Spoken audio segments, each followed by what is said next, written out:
I was staring at the signed settlement papers in front of me when a thought hit me so hard I had to grip the edge of the conference table. My husband was not the last person protecting me. He was the first person who knew my own sister was stealing from me. 9 weeks earlier, I thought I was only grieving a marriage cut short by death. I had no idea the truth was hidden behind a garage wall, sealed inside a box with my name on it. My name is Taylor. For months after Ethan died, people kept telling me the same thing. Breathe. Eat when you can. Sleep when you can. Let family help. Don't make big decisions while you're grieving. It all sounded kind. It all sounded wise. But grief changes the way your mind works. It narrows everything. You stop thinking about next month and next year. Some days you barely make it to the next hour. You move through your own house like a guest. You answer calls, sign forms, pay bills, and try not to break apart in public. That was my life after Ethan. I wasn't living. I was functioning. Ethan and I owned a property management company together. He handled records, systems, vendor contracts, taxes, projections, all the detail-heavy work that made my head hurt. I handled tenants, repairs, staffing, scheduling, the daily fires that always needed putting out. We made a good team because our strengths fit together. Ethan brought structure. I brought movement. My younger sister, Lily, worked with us as a consultant. She had always been good at sounding polished, smart, and confident. Clients liked her. My mother liked bragging about her. I liked believing family and business could coexist without one poisoning the other. If you had asked me then whether I trusted Lily, I would have said yes without even pausing. Not because I had carefully tested her honesty. Not because she had proven herself in some extraordinary way. I trusted her because she was my sister. That kind of trust enters your life so early you stop seeing it as a choice. Just feels permanent. Feels like part of the architecture of your life. That is why betrayal inside a family lands differently. It does not just break your trust in a person. It breaks your trust in your own map of reality. Looking back now, I can see things I should have noticed. My mother asking too casually whether I had gone through Ethan's files. Lily offering to help with the company books before I even asked. A few payments I saw but did not question because I was tired, grieving, and trying to keep the business from collapsing while also remembering to eat dinner. Grief does that. It makes warning signs look smaller than they are. It makes manipulators look safer than they are. A person can miss a pattern not because they are foolish but because they are overloaded. I know that now. I did not know it then. The first crack in the lie came on a Sunday morning. I was sitting in church, half listening to a sermon about walking through sorrow without letting it hollow you out, when my phone vibrated. It was Miguel, a contractor I had hired on Friday to check a strange gas smell in the garage behind Ethan's old office. His voice was tight. He said, "Taylor, you need to come home right now. I found something hidden behind the wall, and you need to come alone." The drive took 9 minutes. It felt longer. I spent the whole time trying to explain the problem away. Maybe the gas smell had led him to old pipes. Maybe there was water damage. Maybe a storage niche Ethan forgot to mention. Maybe documents. Maybe nothing. The human mind hates empty space. It would rather invent 10 wrong explanations than sit still with fear. By the time I pulled into the driveway, my stomach was already in knots. Miguel met me in the garage. The big metal tool chest that had always sat against the back wall had been dragged several feet away. Fresh scrape marks cut across the concrete floor. A section of drywall had been opened. Behind it was a recessed cabinet I had never seen before. Inside the cabinet sat a fireproof lockbox. On top was a white label made with Ethan's old label maker. Said emergency. For Taylor only. My throat closed when I saw that label. Ethan labeled everything. Extension cords. Bins. Spare keys. File folders. If there was a label on something, it meant he had planned for a future moment when clarity would matter. I opened the box with shaking hands. Inside were stacks of cash, a thick manila envelope, a USB drive labeled evidence, and a letter folded neatly in half. I opened the letter first. The first line hit me so hard I had to sit down on the concrete floor. "Taylor, if you're reading this, I'm gone and I didn't get to finish this. Your sister Lily has been stealing from our company for the past 4 years." I read that line over and over because part of me still believed the words might change if I looked long enough. They didn't. Ethan wrote that Lily had created a fake consulting company called Rose Consulting LLC and billed our business for services she never performed.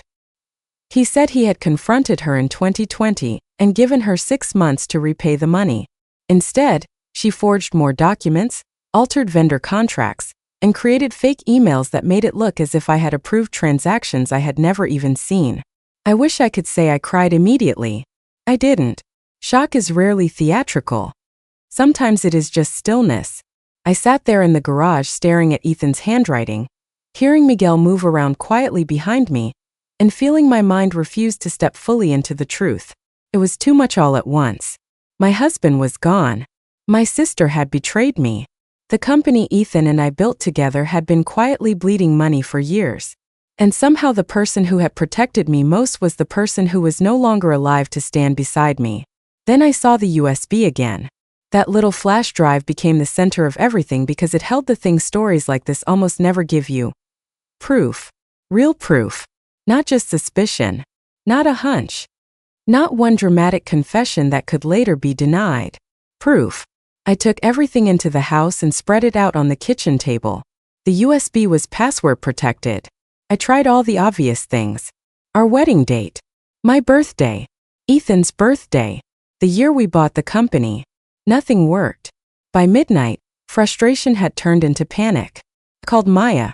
She was my best friend, and she came over without hesitation. That is one thing grief teaches you. You find out who knows how to enter a room without making it heavier. Maya sat at the table with me, looked at the flash drive, the cash, the envelope, and Ethan's letter and said, "Start from the beginning." We went through the paper records first.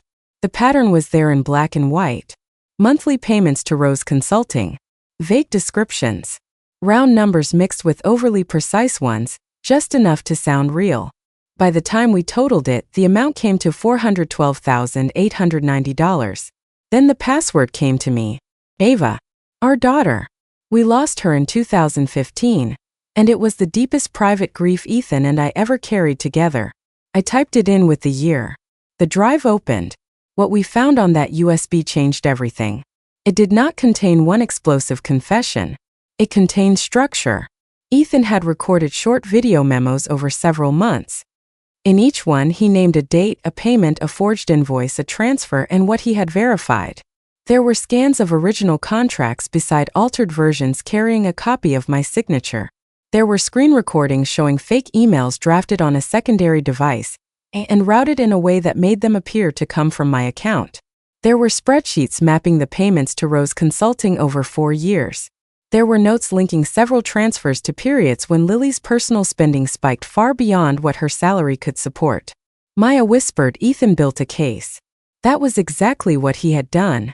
He had not left me rage. He had left me pattern. One suspicious invoice can be explained away. One altered contract can be blamed on error. A timeline of falsified documents matching payments, shell entities, and digital manipulation becomes something else entirely. It becomes intention. It becomes a plan. It becomes something a lawyer can take into a room and use. Then I opened one of the last video memos, and that one hurt more than all the others. Ethan looked exhausted in it, thinner than I remembered but calm.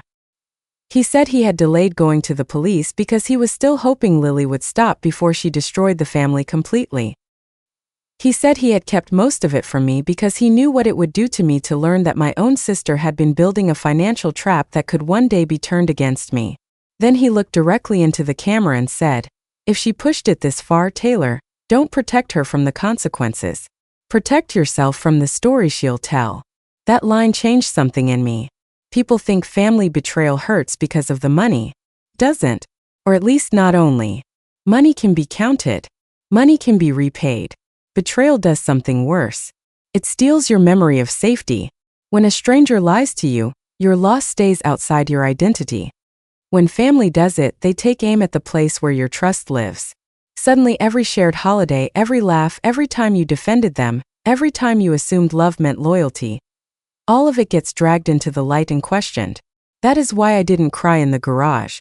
My mind was trying to understand how theft had been living inside memory for years without my seeing it. The next morning my mother called. She asked whether I had gone through Ethan's office yet. I asked why. She said it might help bring closure. Then she added that if I found anything unusual, I should talk to Lily first because she understood the financial side better. The sentence sounded harmless enough, but after everything I had seen, it didn't land that way. It sounded like someone gently nudging me toward the very person I now knew was dangerous. I still don't know exactly how much my mother knew, or when she knew it. I only know that after that call, I stopped hearing concern in the same way. Later that morning, Lily texted me, "Coffee this week? Just want to check on you." The timing was so perfect it was almost insulting. I said yes. Thursday at 2. I wanted to see her face when she realized the darkness she had been hiding in had already been found.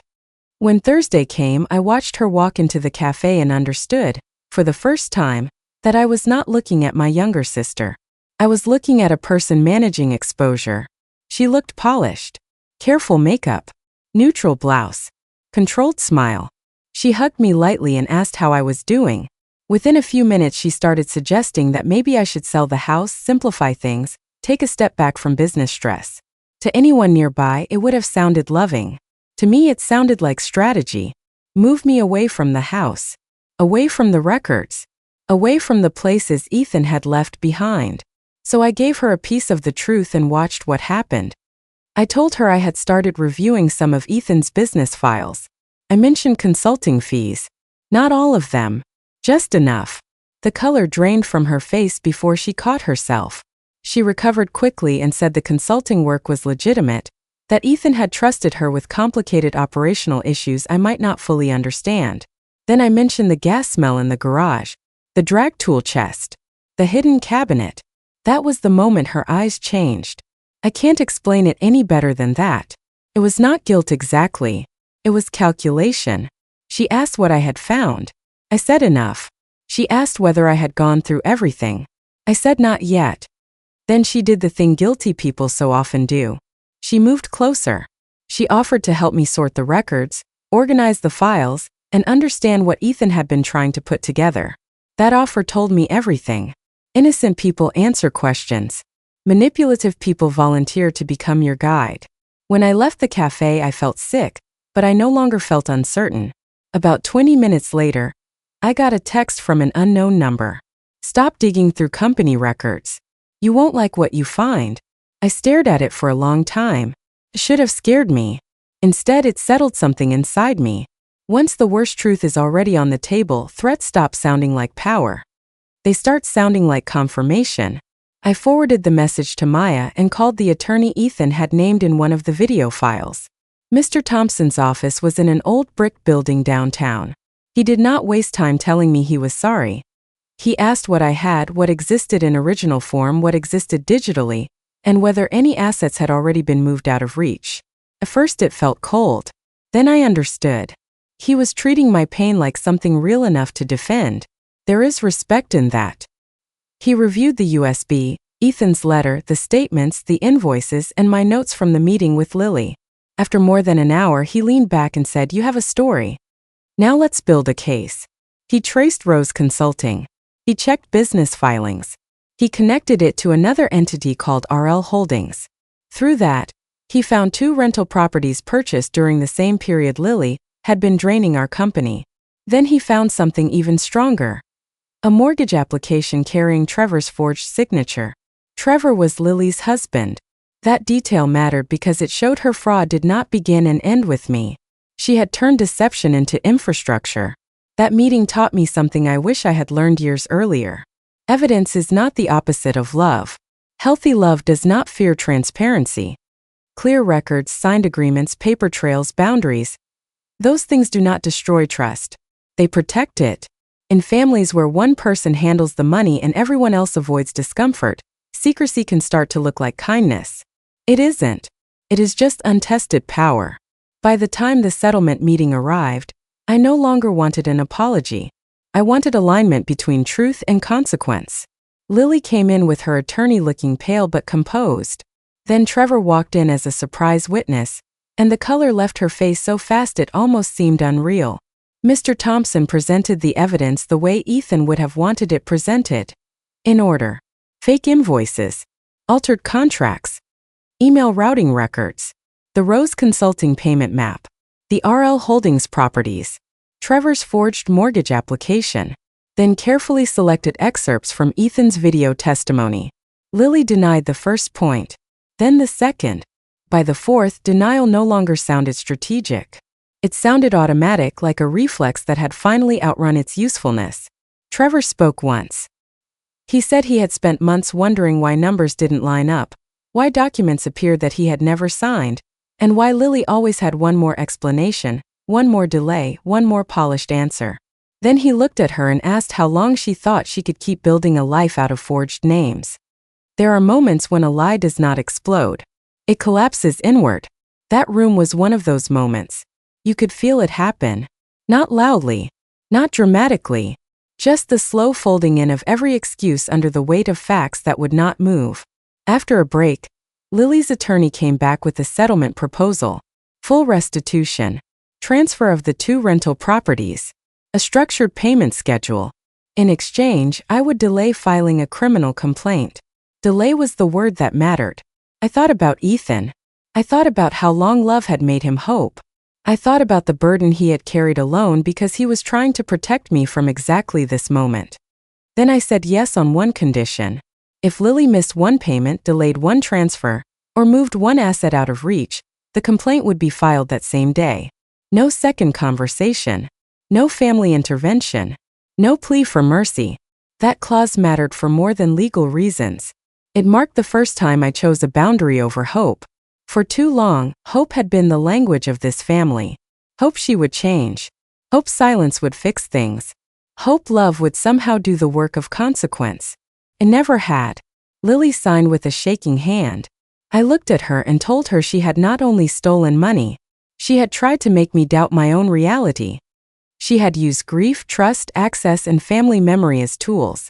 I told her I did not forgive her. I told her I wanted her out of my life. The first payment hit at 4:47 that afternoon. The next 75 days were a different kind of trial. Every transfer mattered. Every document mattered. Every hour that passed without a delay mattered. By the time the last payment cleared and the properties were transferred into my name, I understood something I had never fully understood before. Accountability is not emotional. It is procedural. It is not a speech. It is not regret. It is not tears. It is action repeated under pressure until the damage has to be faced. A week later, my mother came over for dinner.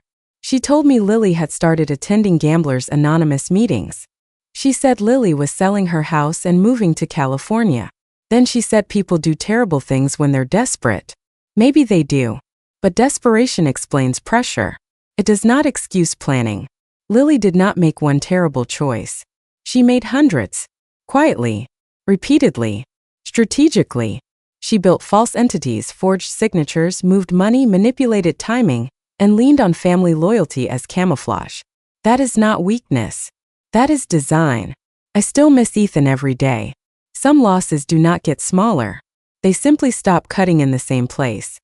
I still wonder whether the stress of carrying all of this alone contributed to his heart attack. I may never know. But I do know this. He left me more than evidence. He left me a path back to myself. I used to think trust meant not asking hard questions. Now I think trust means not being afraid of honest answers. I used to think keeping peace was a sign of love.